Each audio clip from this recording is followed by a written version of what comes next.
అధికారంలోకి వచ్చాక నిరుద్యోగ యువతి యువకులకు ఉద్యోగ అవకాశాలు కల్పిస్తానన్న వాగ్దానాన్ని ఎంపీ పుట్ట మహేష్ యాదవ్ నిలబెట్టుకున్నారు. ఈ రోజు గిరిజన భవన్లో జాబ్ మేళా ఏర్పాటు చేశారు. జాబ్ మేళాకు నిరుద్యోగ యువతి యువకులు హాజరై వారి క్వాలిఫికేషన్కు తగ్గ ఉద్యోగాలను ఎంచుకున్నారు. జాబ్ మేళాలో కొన్ని కంపెనీలు వారికి కావాల్సిన క్వాలిఫికేషన్ ఉన్న యువతి యువకులను సెలెక్ట్ చేసుకున్నారు. జాబ్ మేళాకు వచ్చిన యువతి యువకులకు వారి పెద్దలకు భోజన సదుపాయాలను కూడా ఏర్పాటు చేశారు. ఎంపీ పుట్ట మహేష్ కుమార్ యాదవ్కి యువతి యువకులు ధన్యవాదాలు తెలియజేశారు.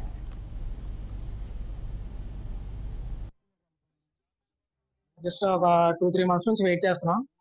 ఎంతో మంది వెయిట్ చేస్తున్నాం నాతో పాటు.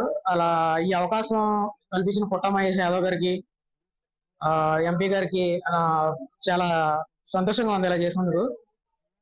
సో ఈ అవకాశం కల్పించినందుకు ధన్యవాదాలు పుట్ట మహేష్ యాదవ్ గారికి. ఈ రోజు ఏలూరులో గిరిజన భవన్ లో జాబ్ మేళా నిర్వహించడం జరిగింది. ఎంపీ గారు పుట్ట మహేష్ యాదవ్ గారు జాబ్ మేళా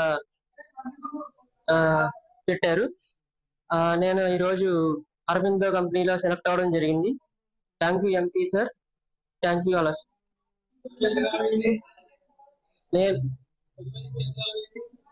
2 years అయింది, అప్పటి నుంచి జాబ్ లేదు.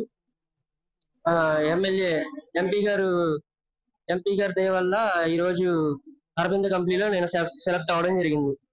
ఎంపీ గారి ఆధ్వర్యంలో పుట్ట మహేష్ కుమార్ ఆధ్వర్యంలో నిరుద్యోగ వృత్తి కోసం యువతకి ఆసక్తి కల్పించి ఉపాధి కల్పించాలనే ఆలోచనతో జాబ్ రిక్రూట్మెంట్ ని 11 కంపెనీలు తీసుకురావడం జరిగింది.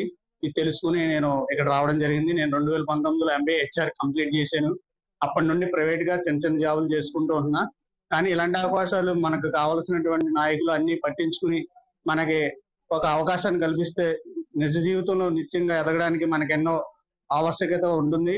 ప్రజలు ఎదుర్కొనే ఇబ్బందుల్లో ఇది చాలా నిర్మూలన, ఉపాధి కల్పన అనేది చేయడం చాలా మంచి ప్రాముఖ్యతను కలిగి ఉంటుంది మన రాష్ట్రంలో. ఇలాంటి మరెన్నో చేస్తారని పుట్ట మహేష్ కుమార్ యాదవ్ గారిని, అదే చంద్రబాబు నాయుడు గారిని, ఇంకా మన లోకేష్ గారిని, ఇంకా మనకు ఉన్నటువంటి దెందులూరు నియోజకవర్గం ఎమ్మెల్యే చంద్రనేని ప్రవారావు గారిని కృషి చేస్తారని నేను అందరికీ కృతజ్ఞతలు తెలియజేస్తున్నాను.